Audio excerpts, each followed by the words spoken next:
productive in here.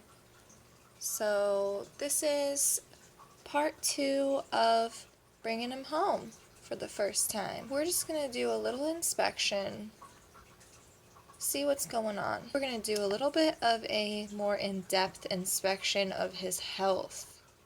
So let's get started. He doesn't have much mobility in his arms. Now I'm not sure if that's because he's tense and nervous or if it's something that has to do with possible MBD. Because in his previous home, he did not have any access to UVA. Of course, UVA has to do with the behavior of the animal. It promotes normal behaviors, whereas UVA promotes bone health and absorption of calcium. So I think he's a bit tense. I don't think he has any mobility issues with his arms. I've seen him move his elbows out more. Well, let's see. It seems like the furthest out he can extend his elbows is to a 90-degree angle. Now let's check his hind legs for mobility. Oh, he says hi. All right. Oh, he wants to climb up me. All right, buddy. Okay, so everyone can see right here. We have some nice, very nice. I'm being very gentle, paying close attention not to tug. We have some nice movement here. Very good. His hind legs are in perfect condition.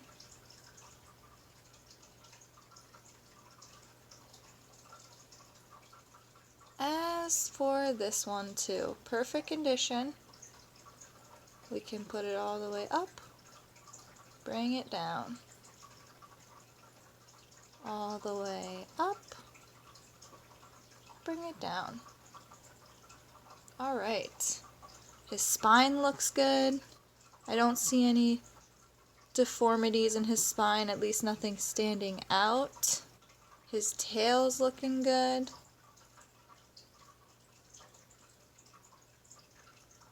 His head looks great. Now let's flip him over gently and see what's going on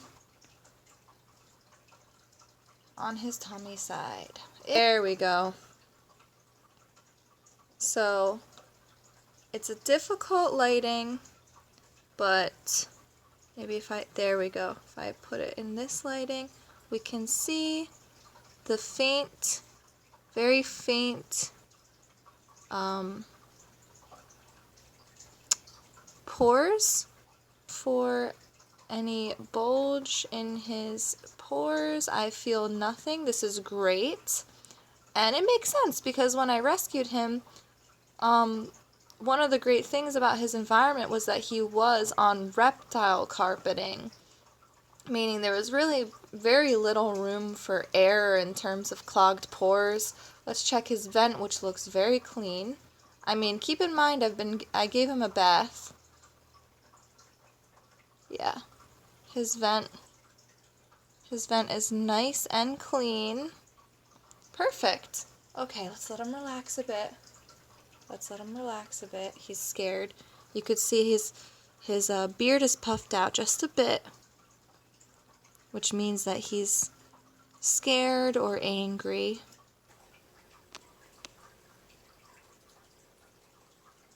Okay, so now let's talk about where he came from. So the home that he came from. He was found in a 40-gallon tank with no access to UVA, no access to UVB. Of course, when it comes to that, no access to any heating, so the temperature of the house was the temperature of his enclosure. He was in a glass 40-gallon tank with substrate of reptile carpet, which isn't too bad. It's very difficult to clean. So if you don't have a lot of time or you don't want to put in the effort, things can go sour pretty quickly. So I did notice that, unfortunately, the reptile carpeting was filthy. Not only was there chips everywhere, like dirt and chips everywhere, but there was also probably remnants of feces. Didn't smell too good, that's for sure. It smelled pretty awful. The most disturbing thing that I found in his previous enclosure, however, was the mold. The fuzzy mold that was growing on his reptile carpet, which means, well, not only is that extremely unhealthy and unsanitary for this little guy, but it also means that at some point, if not on a consistent basis, there was high level moisture in his enclosure, which is not good for bearded dragons, as they come from parts of Australia that are dry and hot. They are not tropical animals. They are not tropical reptiles. So that's concerning. It's possible he had a water dish in his enclosure for a period of time. I did not see one when I came to pick him up, but it's possible he had a water dish that was creating some condensation, moisture, humidity, basically. Humidity are not good for these little guys. It can cause, I guess, mold on the reptile carpet and substrate, depending on what kind of substrate you use, which is scary. But it can also cause fungus on their scales, which is not desirable. Can cause a lot of problems. I was pretty upset with his living conditions, but I was shocked when I saw him by how healthy he looked. He did seem angry, but I was able to pick him up nicely, and his previous owner was shocked. They said that no one has ever been able to pick him up without wearing like heavy-duty gloves, because he would constantly try to bite, and he would constantly show signs of aggression, which is interesting because I picked him up no problem, and I transferred him into this tote that you see here. You see my dimming clamp lamp right up here. It's the best I can do for now. As I mentioned in the previous video, I am in the process and almost finished building a custom reptile enclosure for this little buddy. He's going to move into a nice, beautiful home made just for him very, very soon. I'll probably have that video up by Christmas or shortly after Christmas. So just stick through the holidays, guys, and you're going to have a brand new video on how to build a custom reptile enclosure, and of course a house tour for this little guy. We'll do a separate video on when it's all nice and refurbished. We'll do like a little room tour for you guys.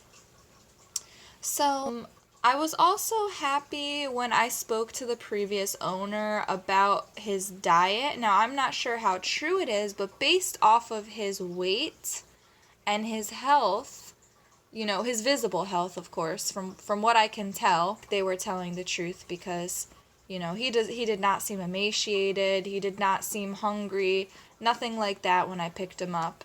So basically, what the previous owner told me is that he was on a diet of mealworms, crickets, and other creepy crawlies.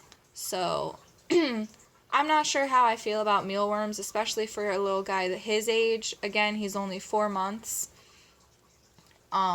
Because mealworms, they have a little bit of a tough exoskeleton. These little babies, because he's a juvenile dragon. So juvenile dragons should probably be eating bugs that are a little softer so that it doesn't upset his digestion process.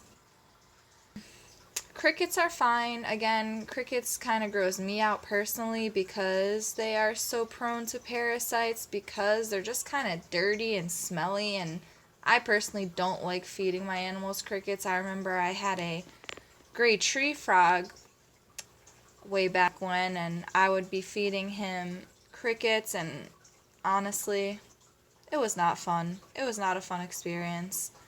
But I will be getting this guy some crickets, just for some variety in his diet. We can do a video on the different things he eats. But yeah, that's the update. He's doing pretty well. He's doing pretty well. And I'm very happy with him. And I think he's very happy too. Alright, well, see you guys in the next video.